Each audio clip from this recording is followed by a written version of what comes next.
Hey, I'm Bailey. I'm Michael. And welcome back to the Facing the Gates podcast. David is not here yet again. So what happened was our trip to the Catholic Church was a little far away, and David didn't come with us because he wanted to watch the dogs or whatever.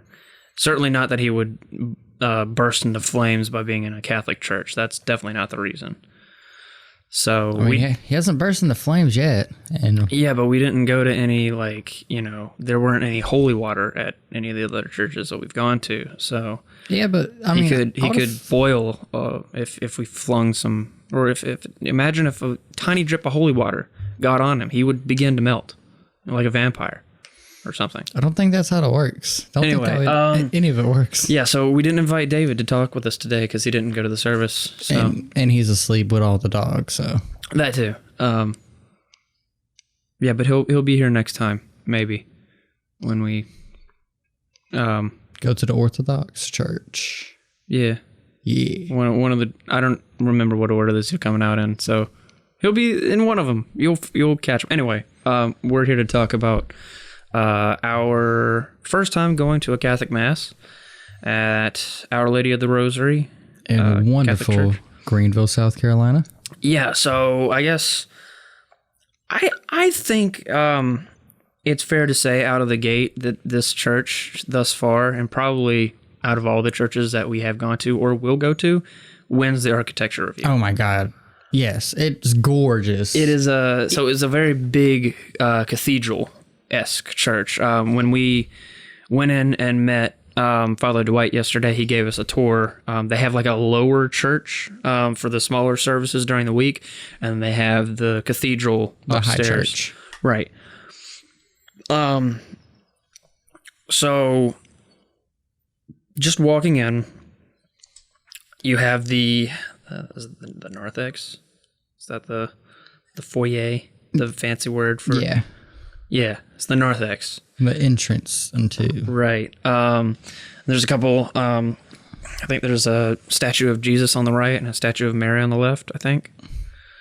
And then you would walk into the actual sanctuary or the nave, and the ceilings. The first thing you notice is it's kind of like you have to take a minute to absorb everything. Oh, there's so much. There's a lot to take in when you first walk in. It's absolutely just stunning. We just walked in there and just stood there for like 5 minutes and looked around. When we were getting a tour, walk in there and all the lights were off. Mm-hmm.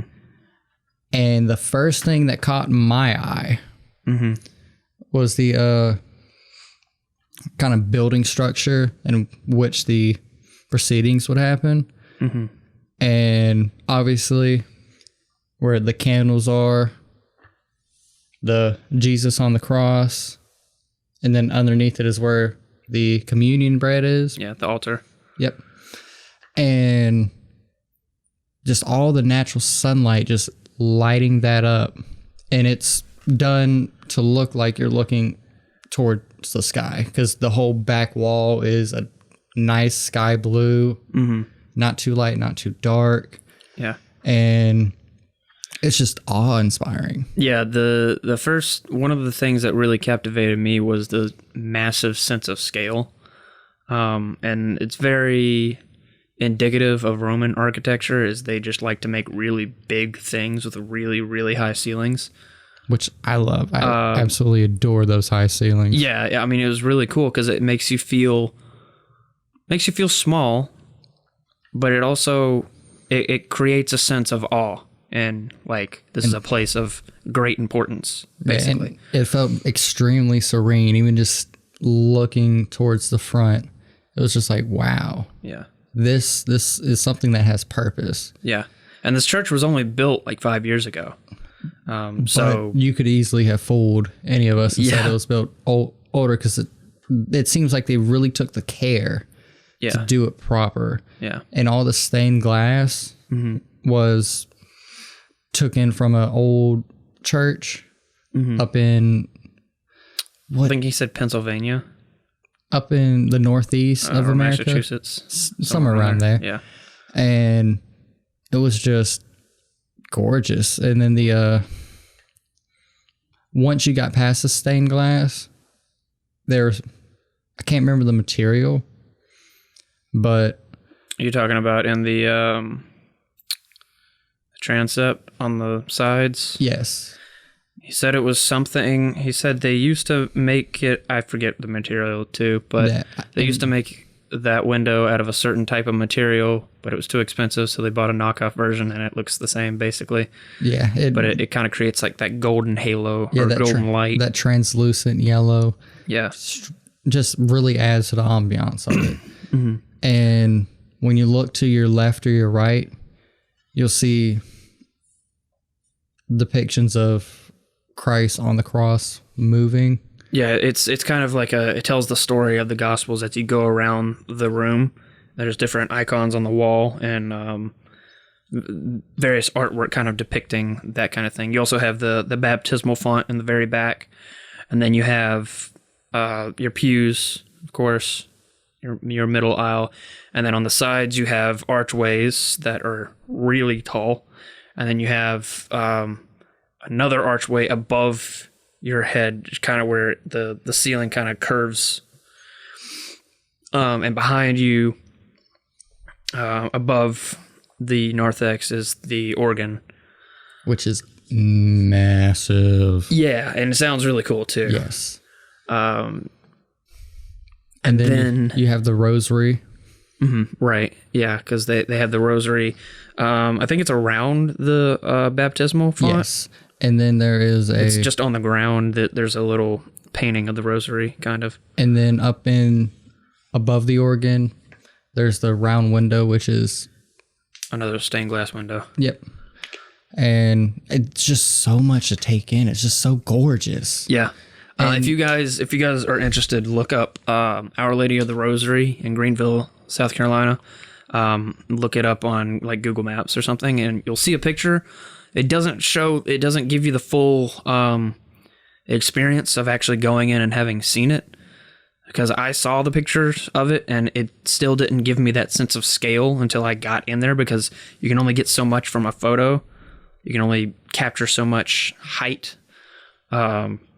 Yeah. But yeah, walking in there's a different experience than looking at a picture, but it'll at least give you an idea. And to the left of the altar, where the altar boys and everybody comes in, there is a depiction of the Virgin Mary and baby Jesus, and her holding him, and it's done in a metallic way, and it's very Roman-esque. Yeah.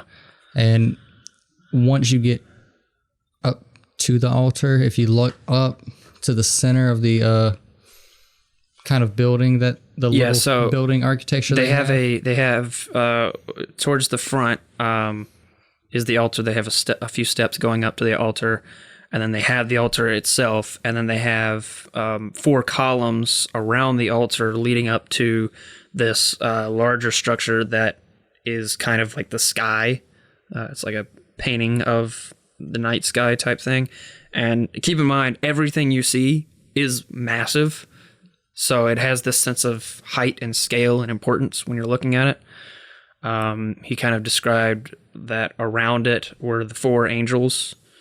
And then it's a reference to Revelation, I think, where he was talking about how the angels sing holy, holy, holy, and that's inscribed on the inside of this structure. And I can't remember what was inscribed on the outside of the structure, but there's something inscribed there too. Mm-hmm. And then there's stars and I think a dove or something. Yeah, that's symbolic of the Holy Spirit. Yeah. And it's directly above the altar. And then behind the altar, you have Christ on the cross and 6 candles, and then you have... I guess, did you say it was the Ark of the Covenant? I can't remember what it is, to be honest with you. It's just so much to take in. Yeah, there's a lot to absorb. So there was that, and the people we were sitting with today kind of explained that those lights are meant to symbolize the Old Testament. What's the Jewish light thing? the candles. Yeah. I don't know. We're going to be terrible. There's usually 7 for... Yeah. And during Passover, each however long one is lit. But in Christianity, they use 6, and Jesus is the 7th candle. That's why he's in the center, 3 on each side. Yeah. And then on the right-hand side of that is, in the tabernacle, is the candle of, what's the word? The one that shows that I don't know what it was called, but it was a light that was always burning. Yeah, to show that the Spirit is there. Yeah, and also that because I believe they always leave consecrated, like, what's the word? Sorry, I'm sorry if I'm butchering Catholicism for anyone who is actually Catholic and listening to this. The communion, Eucharist, substance, the bread and wine, the consecrated elements, they always have, I'm pretty certain they always have spare. And that's why that's also why the light is lit, just to... Yeah, and it's under lock and key. And inside of where they keep it is a little curtain to represent, in the Old Testament, the Holy of Holies. Yeah. Where you did not go. Yeah. It's so much symbology and just so much. And right where me and you, Bailey, were sitting is where they bring the scripture out. The gospel book. It's where they bring them out, and on each corner represents Matthew, Mark, Luke, and John. Yeah. And also represents Jesus' story. They also, underneath the altar and in a couple places in the lower sanctuary, they had some relics. And he had, like, there was like 5 or 6, I think there was 5 that there was 5 under the main... under the altar. Yep. And he kind of showed them to us, and, you know, it's just little tiny pieces of bones from saints or whoever, but they're first-class relics. Yeah, and then the altar is also kind of throwback to when Christianity was forced undergrounds into the catacombs, and they would literally have proceedings on graves, and there were literal martyrs inside of those. Yeah. And it's so much symbology, as I've said before, and I cannot stress this enough. It is something you need to at least visit and experience, because it is just gorgeous. They took so much time and care into making this place what it is, and the representation of their faith, like so much. And we were helped through the service and explained things by the person who helped restore a lot of, I want to say, like, helped design the artwork over the entry doors, and then help restore the glass and statues and all that. And between I think he did a lot more than he told us. Yeah. And that added to the importance of it and how much it means to them. And the time and care that went into restoring all of those. Like in the lower church, each depiction of Christ on the cross was found and restored. Yeah. And a lot of the statues were restored. Yeah. Which, as someone like myself who really appreciates and loves history, that takes more effort than it does just to buy something new. But when you buy something new, you lose that history. You lose that significance to a point. Yeah, so I like how, I really like how they put a lot of emphasis and detail into the history on a lot of things. And there's everything has a purpose. There's a lot of symbolism in everything. Every single stained glass window or piece of architecture or art, it all has a purpose. And we definitely didn't absorb all of it today. Or I mean, or yesterday. It was so much to take in and just absolutely awe-inspiring. Yeah. Even if you're not a Christian, or if you're someone who's happy in your worldview and you don't want to become Christian, if you happen... It's kind of like a necessary life experience to go to a Catholic church and go to a Catholic Mass at least just once, just to see what it's like. Because this is my first time going to a Catholic church ever. And I think it's really important because Catholicism is a very large majority of Christianity in the world. And a large part of world history. Yeah, and it has survived the test of time. And it's a very... regardless of your feelings about it, it's an extremely important and pivotal force in the world's history.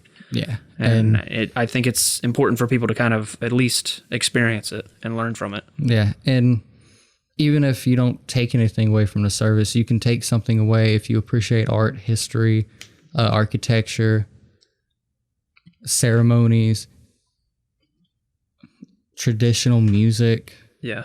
If you appreciate any of those, like, they really knocked it out of the park. It's not a church in a box. It's a unique expression and representation of Catholicism. Mm-hmm.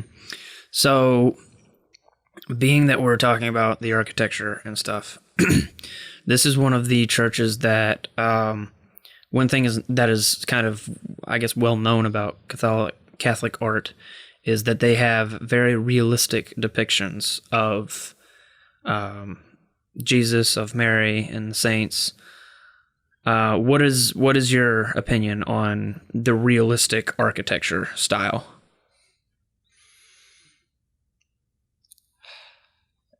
Honestly, I haven't had time to absorb it all and form an opinion. Okay. It's just so much to bring in. It's very iconic. Yeah, there's nothing else like it. Yeah. And even if you are Catholic and you go to a more church in a box like Catholic Church, I would highly recommend going to like a cathedral and experiencing it, because it is awesome. Like, there's no other way to describe it. It's takes your words away. Yeah. All right. So I guess we should probably talk about the actual service itself. Which, again, thank you to the nice older couple that welcomed us in and helped guide us through. I think it was Donna and Jim. I'm pretty certain. I think you're right. But again, thank you. And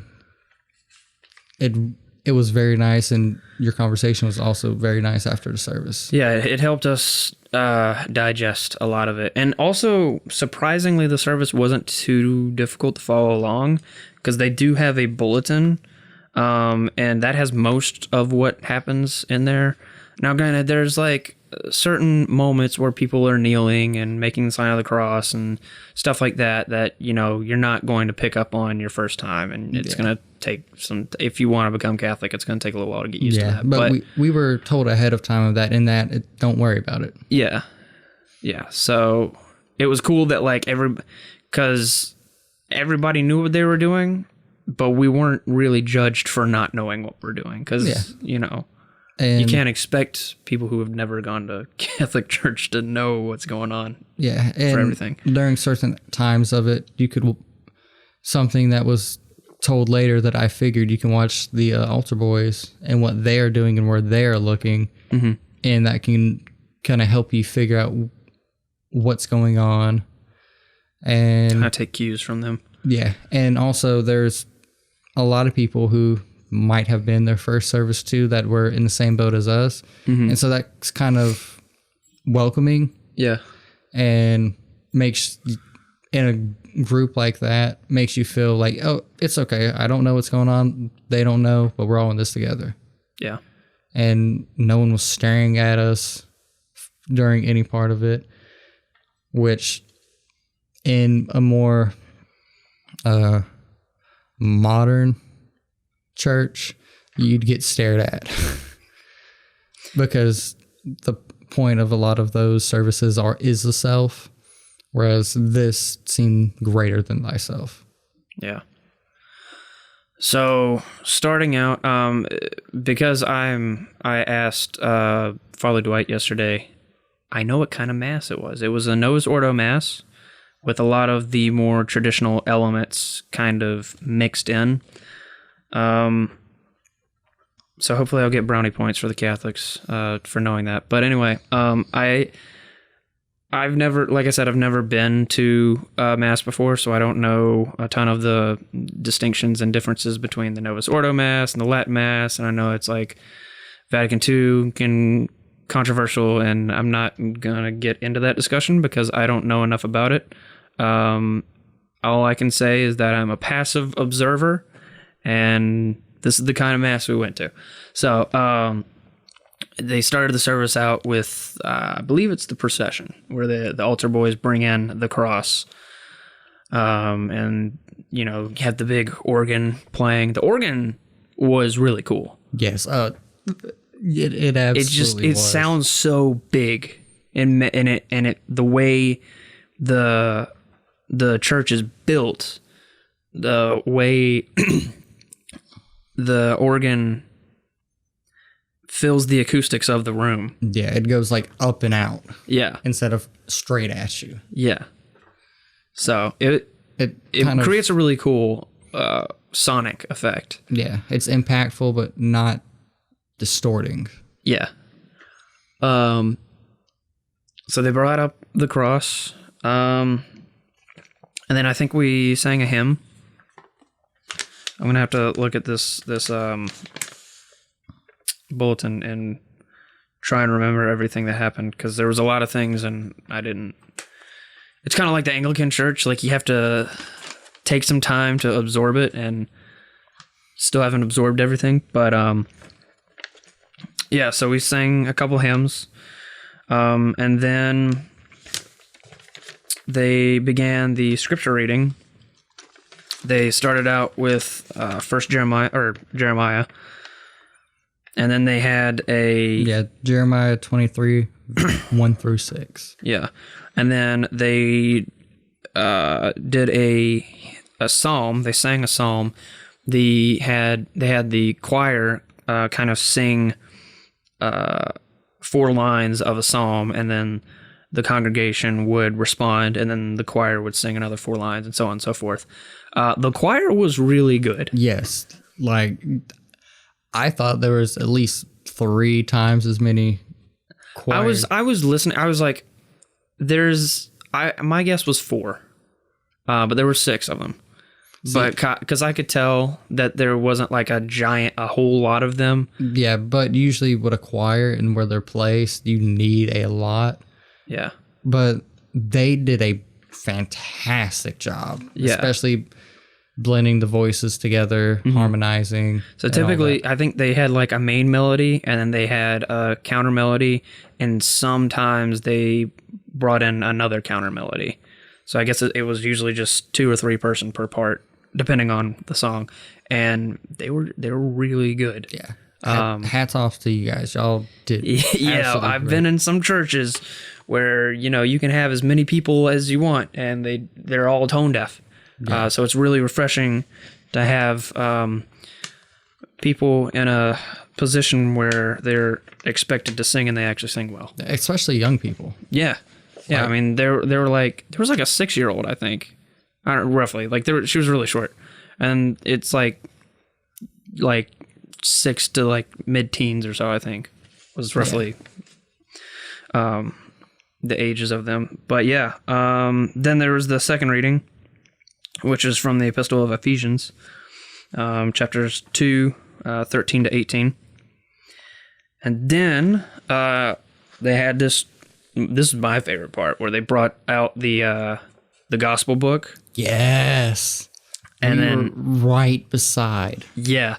So they brought out the gospel book, and you know, you have the altar boys, and then everyone, they're flinging incense on the fanning incense. Yeah, fanning the incense throughout the whole proceedings. They were doing that at the altar, and when they brought in the cross as well, the procession.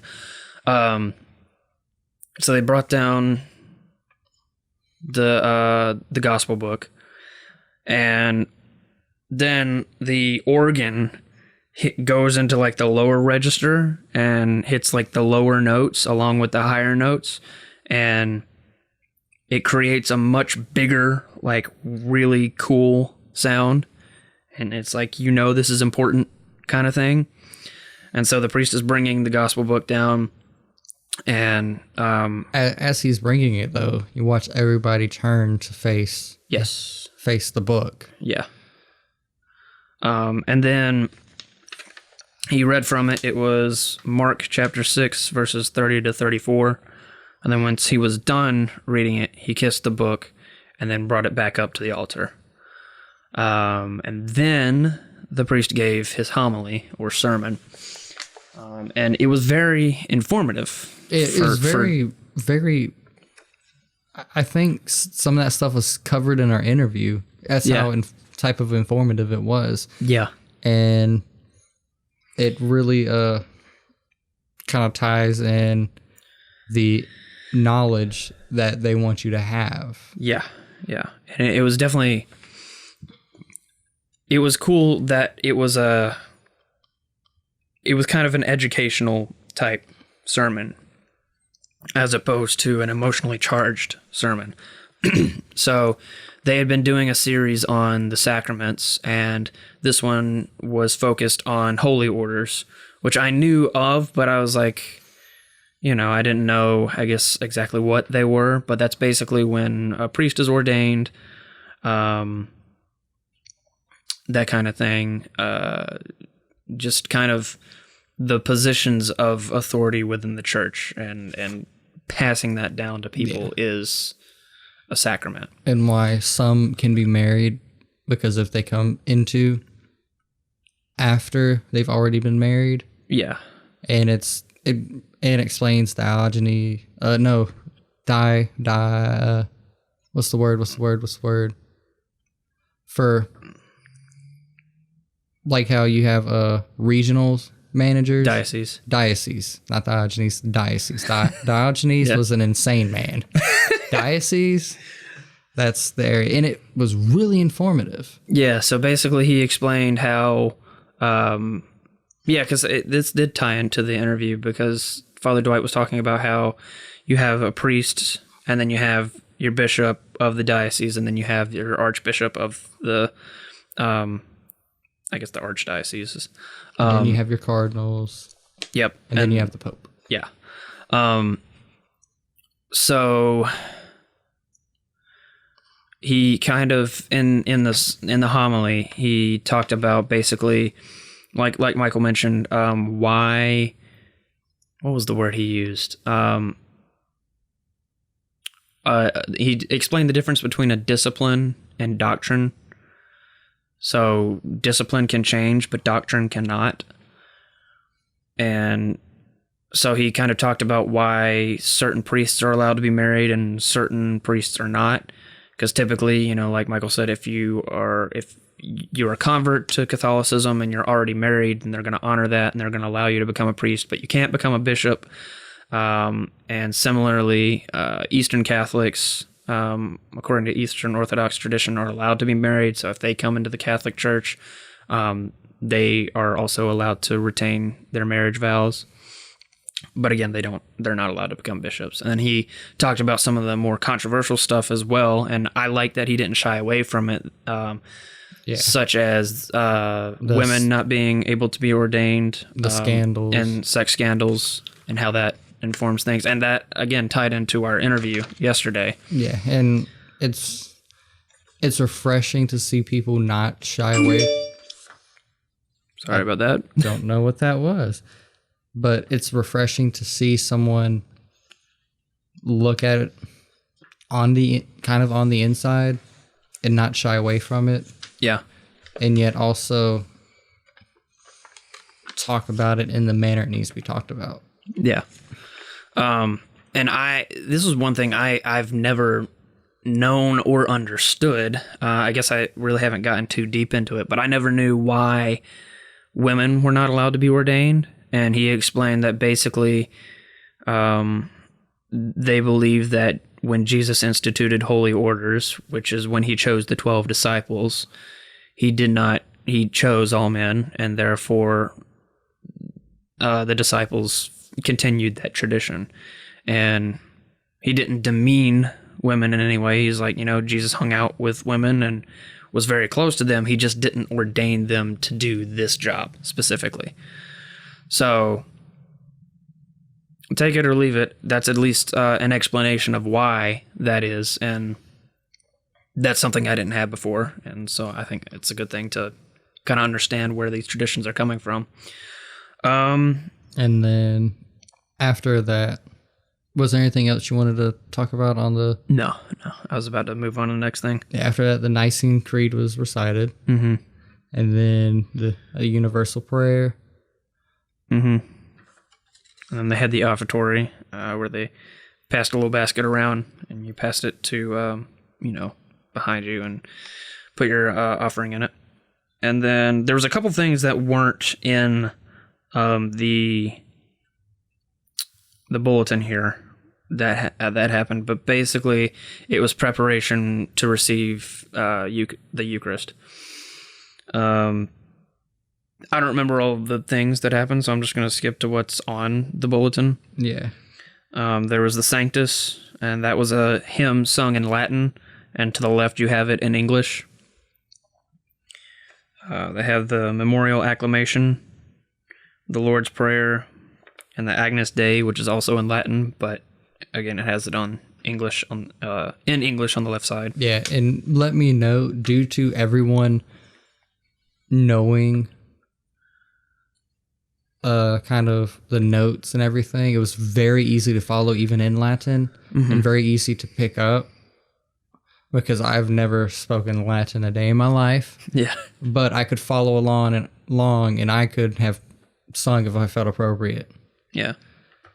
And then that's one thing again, hats off to everybody in the choir, to the organ player, to the whole congregation, really. Because I felt, this is one thing I really felt, is that everyone had a purpose. Everyone served a greater purpose in the service. Yeah. Even if it's a lesser purpose, it's still a purpose. And it, to me, with everyone serving a purpose, that really, because again, the one thing I don't like about a lot of modern Protestant versions of Christianity is it's led by one person and they get the spotlight. Yeah. And it kind of takes away from the whole. It's less organic. Yeah, and it puts force upon the ego. Yeah. And it takes away from what you're there for, which is worship. Right. And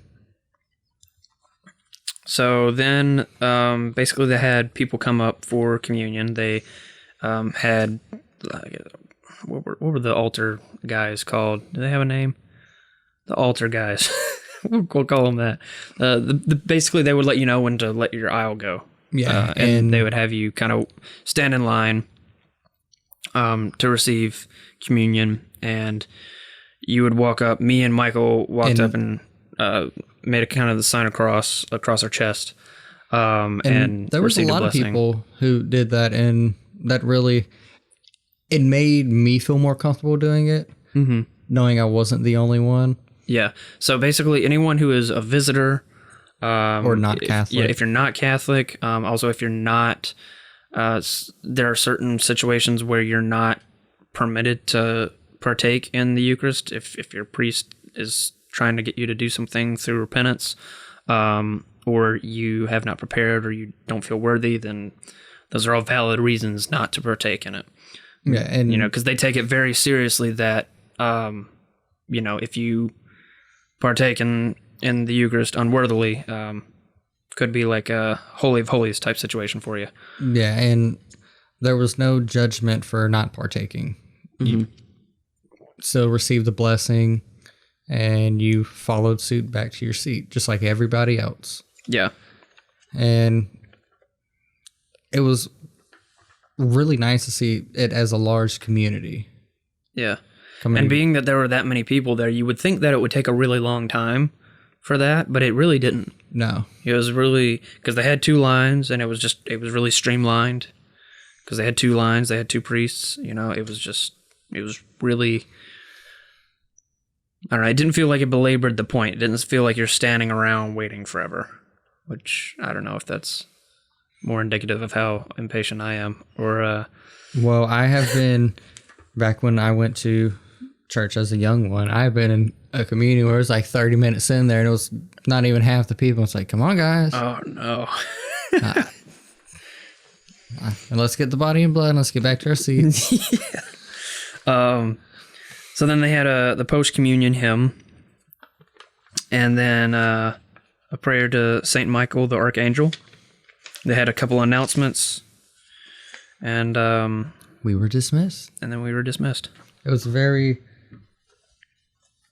And we were speaking with Jim and Donna a little bit afterwards, and they were kind of filling us in on a couple other things, which we've already kind of discussed.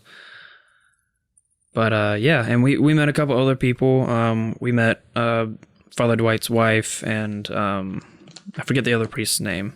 We met him and his wife. Yeah, and they were very happy we were able to come and experience it. And yeah, again, I cannot thank them enough for welcoming us into their place of worship with such open arms. Yeah, they were very down-to-earth people and willing to like talk to you and explain stuff if you were confused. Yeah, which I probably would have had like 1,000,001 questions, but also again, when it's kind of like a shock when you go in there, because it's like, I need time to process this, and then once I've processed it, I'll probably have 1,000,000 questions.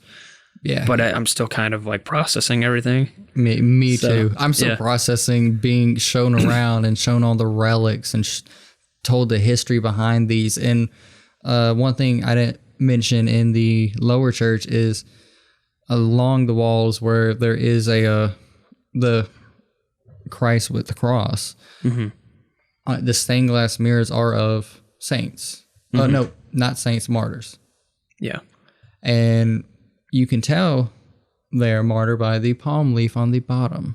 Mm-hmm. And then underneath that represents the way they were killed. Yeah. Which that I would have never guessed that. Yeah. It was good that he gave us a tour and kind of talked about it. Very informative, very intelligent, well-spoken. Yeah. Didn't delve into earthly problems, but gave us the history and gave us the reasons behind these things. And again, that, as someone who is big into history, someone who's big into religious studies, that is awesome.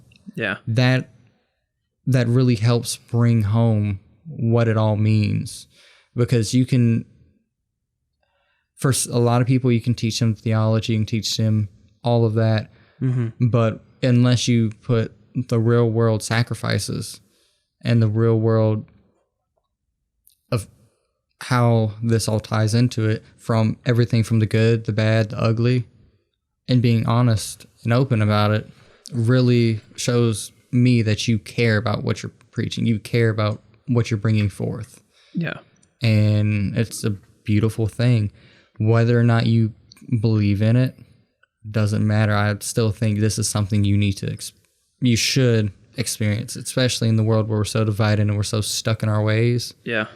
That opening your eyes, even if you see problems with the denomination or anything, it's one thing to speak upon the problems and not experience. It's another to speak upon it with experience. Right. Yeah. And again, best architecture. Yeah. Wooden pews, 0 out of 10.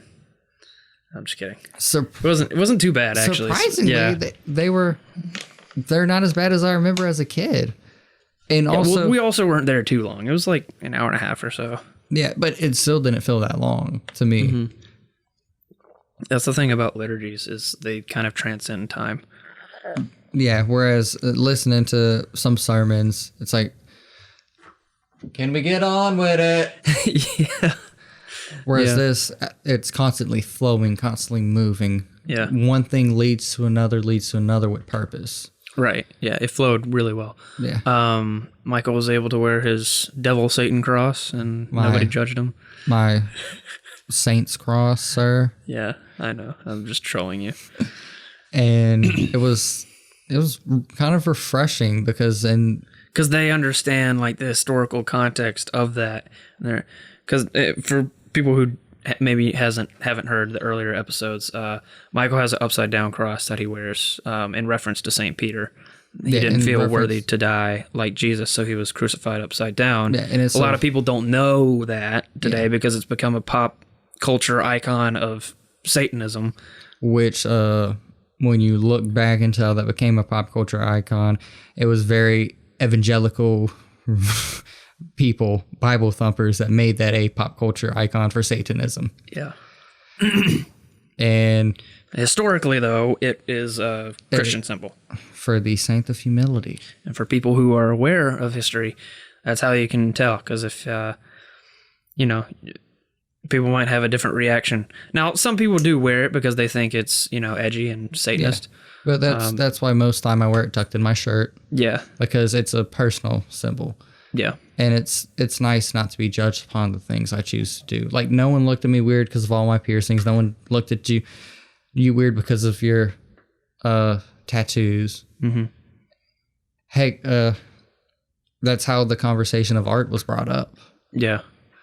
And it was really a refreshing experience. And before we even got to the proceeding, a man who seemed down on his luck came up and talked to the father. Oh, yeah. Before the service started, he came up, and Father Dwight was like extremely willing to help him with whatever he needed. I think he needed food or something. And talked to him and kind of before the procession. And that to me says a lot because, as mentioned in the interview, it is in a rough area. Mm-hmm. You look right across the street and there's I don't want to put this negatively, but a crack hotel. Yeah. Yeah. And with a growing city like Greenville, there's a lot of growing pains with poverty, transients, so on and so forth. And being willing to help really says a lot. Yeah.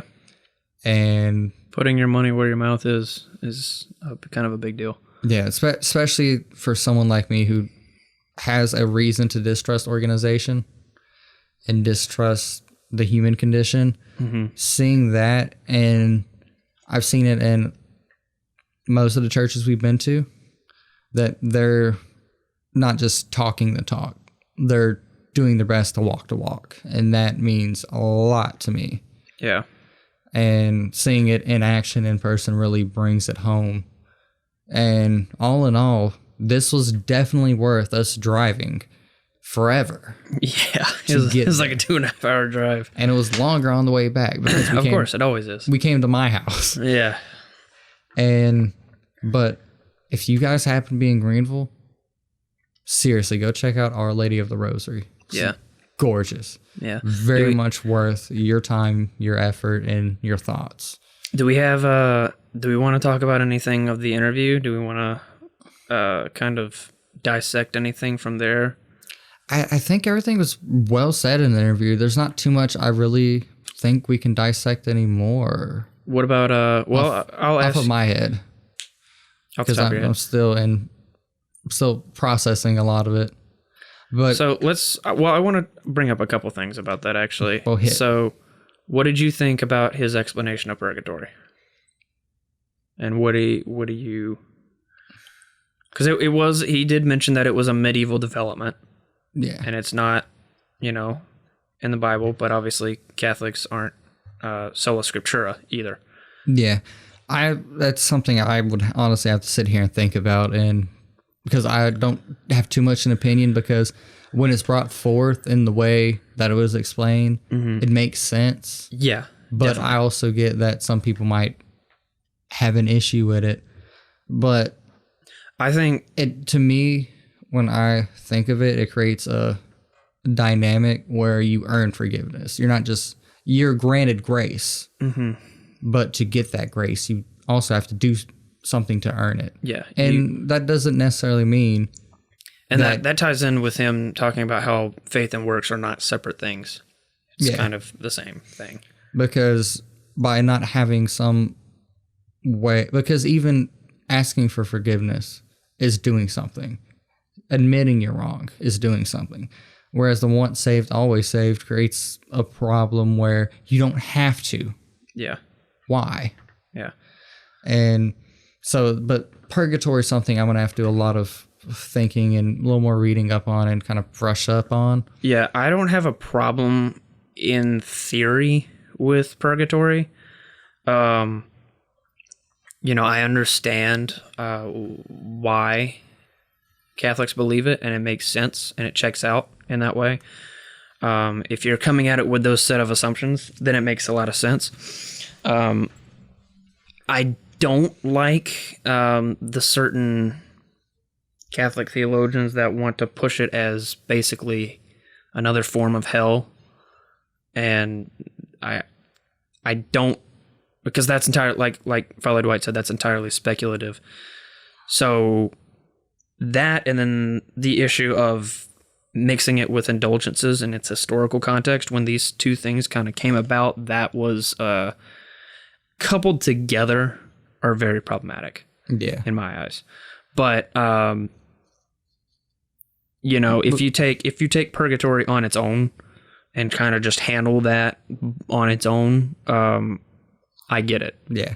And also when you look at the historical context from henceforth it was brought, and look at the lining of popes from the era and all of that, and do more research, you see why.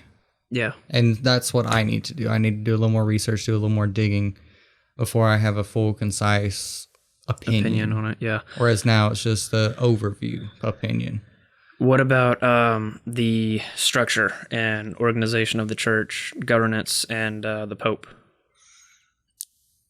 I still have... Because Michael says he doesn't like... I don't. Religious authority and structure and power. But I also see the issue with unstructured religion and the evil from henceforth it can push. Yeah. But I will say during the interview that Catholics aren't pardon my French, kiss-ass bootlicker that says every pope was good. Because it's obvious. Some of them are. Yeah. But not all of them. Yeah. And he didn't shy away from that. Mm-hmm. And I give a lot of respect for that. Yeah. Because he mentioned basically that, obviously there have been bad popes. And popes that probably didn't know a damn word of the Bible. Yeah, and, didn't know anything about Catholicism. Yeah, and so on that level, it is... it's problematic for me as an outsider to be like, okay, you guys put this guy in power, and so this is kind of your problem. Yeah. And so like I said, I think it's kind of a good idea when you have a good pope, but a bad idea when you have a bad pope. And I don't know, I think the pope has a little bit too much power in the Catholic Church as it is right now. However, I do get where they're coming from and why they need to have a senior executive individual who has the authority to make executive actions and choices like that. Yeah. And you also have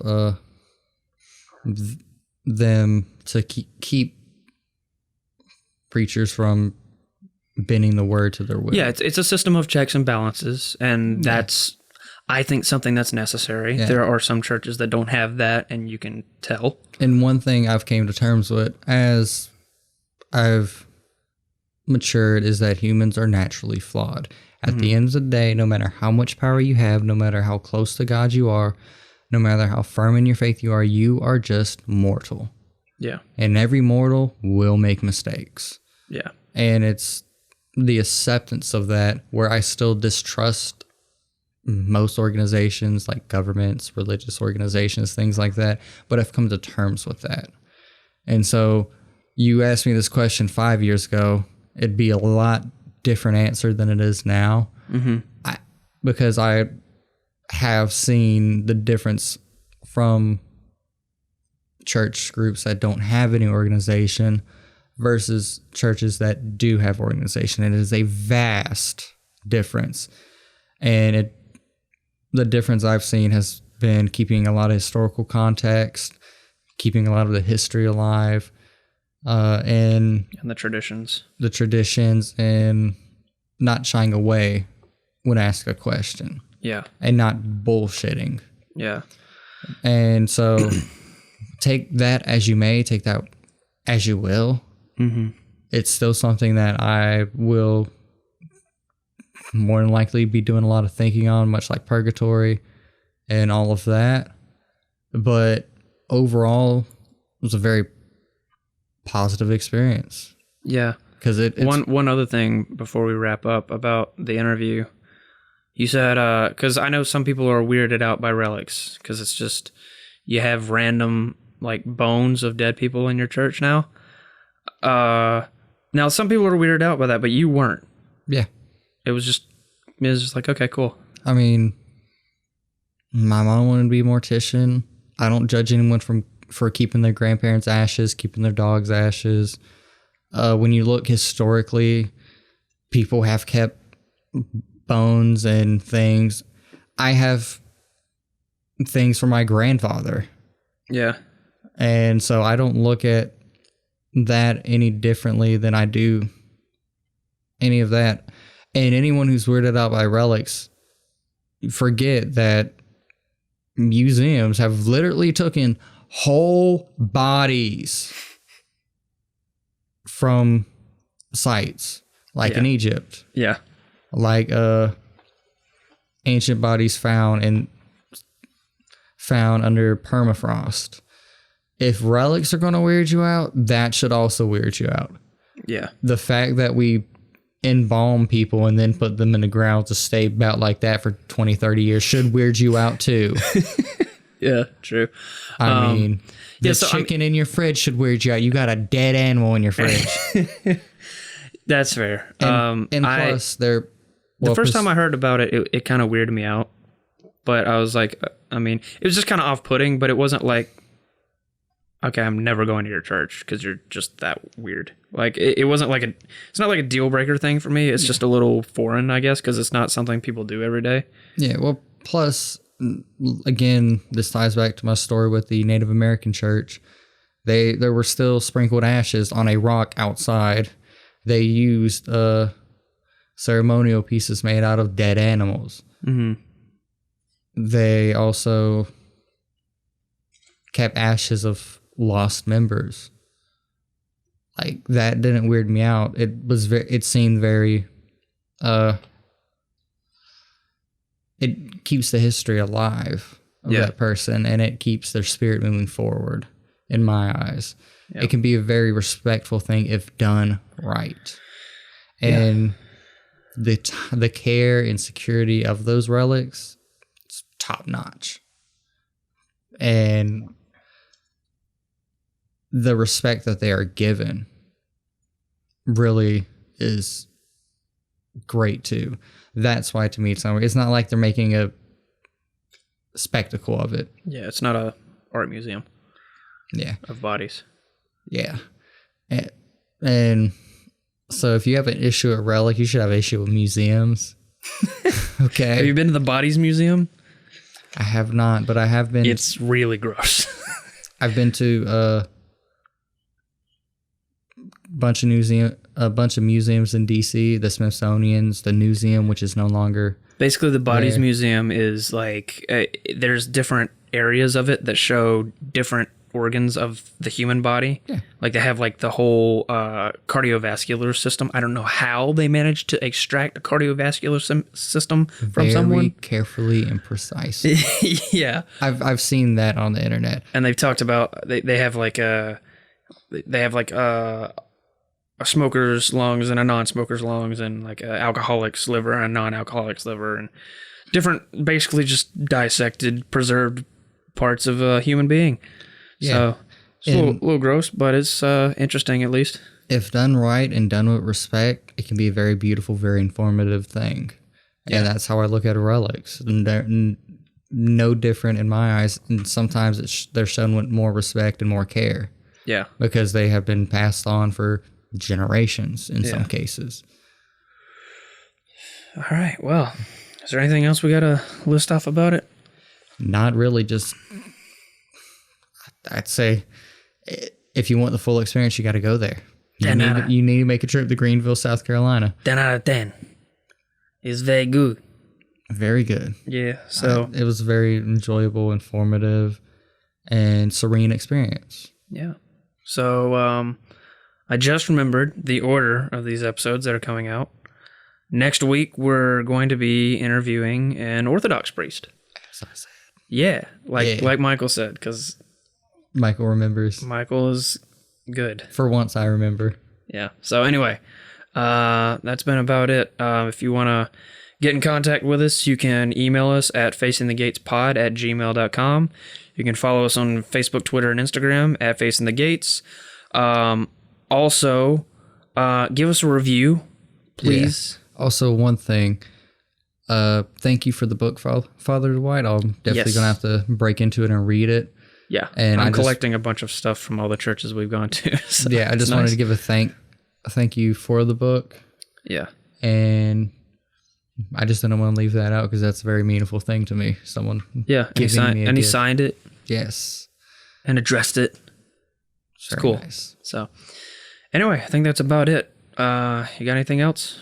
I do not. All right. Well, I think it's been real. I think it's been fun. I think it's been real fun. We'll see you next time. Love you guys. Goodbye. Bye. Bye-bye.